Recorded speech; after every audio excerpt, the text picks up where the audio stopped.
بسم الله الرحمن الرحيم. اهلا بيكم في حلقه جديده. النهارده 15/4 اول يوم في اول مرحله للمشروع بتاع 400 الف وحده سكنيه اللي الدوله بدات فيه من النهارده. عشان الناس تصدق كلامي، من حوالي شهر كنت منزل فيديو قلت لكم يا جماعه ما حدش يشتري شقق الفتره اللي جايه، في مشاريع كتير نازله وفي مشروع هيبقى ضخم جدا. والمشروع بدأ النهارده اول مرحله فيه. المشروع ده 5 مراحل. اول مرحله بدات النهارده 15/4/2025 اول مرحله. المرحله الثانيه هتبقى 15/7/2025. المرحله الثالثه 15/10/2025.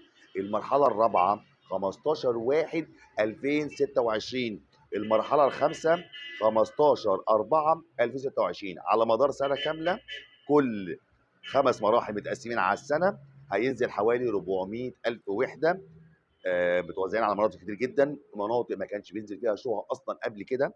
سعر الشقق هيتراوح من 2 مليون فيما فوق، يعني يبقى رينج الشقه سعرها من 2 مليون وانت طالع، مش هيقل عن كده، لان يجي مستوى اعلى، مساحه اكبر، تشطيب اقوى من طبعا شقق الاسكان، في جراشات وفي يعني فيها امكانيات عاليه شويه للناس المستوى اللي هو يعتبر المفروض متوسط دخل، اللي دخله يتراوح ما بين 20 ل 25 الف جنيه. دي هتناسبه، اللي دخله في الشهر من 20 وانت طالع الشقه دي هتناسبك. لكن ان الشباب بقى اللي ممكن مرتبها بقى السبعه والثمانيه والعشره والحاجات دي هيناسبوا موضوع الاسكان. وفي شهر 7 اسكان اجتماعي نازل. عشان تصدقوا كلامي من شهر اللي انا قلته، ما حدش يشتري شقق اللي بتتباع بره والارقام اللي بنشوفها من السماسره والتجار لما تدفع شقه 2 مليون جنيه في منطقه شعبيه. لا يا باشا، هتقع في مدينه محترمه، مدينه جديده، شقه متشطبه تشطيب محترم. هتدفع ال 2 مليون دول او 2 مليون ونص على 5 سنين و7 سنين. مش هتدفع لك مليون ونص ولا 2 مليون لا مؤاخذه في شقه شعبيه ولا في منطقه شعبيه ما تسواش على بعضيها كلها 700 الف جنيه. النهارده ان شاء الله بالليل، النهارده انا 15/4، انا عامل الفيديو دلوقتي ب 15/4 التوقيت اللي انا بتكلم فيه حاليا الساعه 4 ونص. ان شاء الله على الساعه 6 او 7 النهارده هنزل لكم فيديو هتكلم في المشاريع. المشروع اللي نزل اللي هو ثلاث اماكن.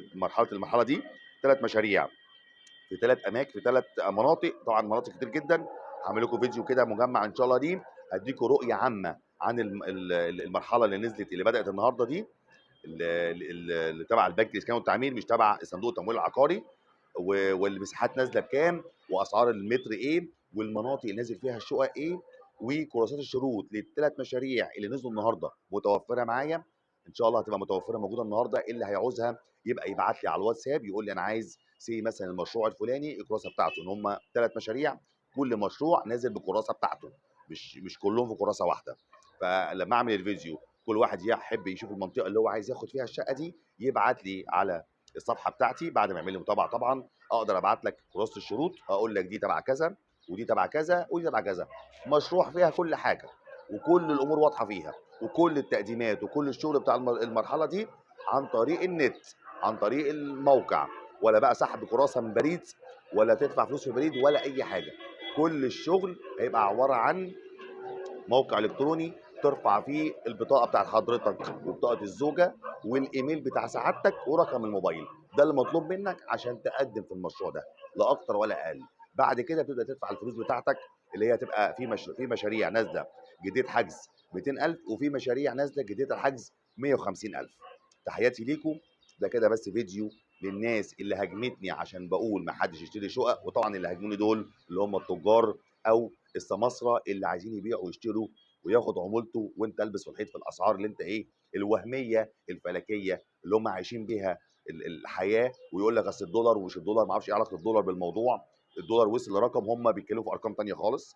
المشاريع دي يا جماعه ممتازه جدا للناس اللي كانت عايزه تشتري شقه ب 2 مليون و3 مليون و4 مليون. لا، انت اقصى شقه ممكن تقابلك في المشروع ده هتعملها في حته مثلا سكه 2 مليون ونص، 2 مليون 600، هتدفعهم على 7 سنين، على 7 سنين. فاللي معاه المبلغ وكان راح يجيب شقه اتقل يا برنس وحطوه في البنك وابدا اسحب منهم واحده واحده. هات لك الشقه وفلوسك تبقى تحت امرك وجميله وحنينه معاك، واحده واحده على نفسك.